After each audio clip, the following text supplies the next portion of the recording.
आपल्या लोकांची आपली वाहिनी एबीडी न्यूज मराठी। आपल्या शहरातील ताज्या घडामोडी पाहण्यासाठी आपल्या एबीडी न्यूज मराठी चॅनलला सबस्क्राइब करा आणि लाईक शेअर करून पहा शहरातील ताज्या घडामोडी थेट मोबाईलवर। अंबरनाथच्या चिखलोलीचा धबधबा जुलै महिन्यातील दमदार पावसामुळे प्रवाहित झाला आहे। त्यामुळे चिखलोलीच्या निसर्ग सौंदर्यात अधिकच भर पडली। शहराच्या अगदी जवळ असूनही गर्दी नसलेलं एक शांत आणि नयनरम्य ठिकाण अशी चिखलोलीच्या या धबधब्याची ओळख आहे। अंबरनाथ शहराला पाणी पुरवठा करणारं चिखलोली धरण भरल्यानंतर त्यातून ओव्हरफ्लो होणारं पाणी याच धबधब्यातून वाहत जाऊन पुढे नदीला मिळतं। चिखलोली धरण भरल्यानंतर हा धबधबा देखील प्रवाहित झाला असून धबधब्याला मोठा प्रवाह आला आहे।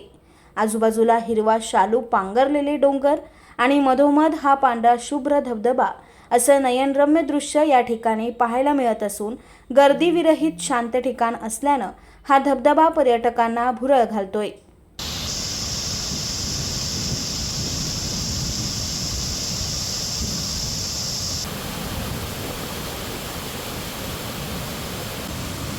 Bureau report ABP news Marathi, Ambernath.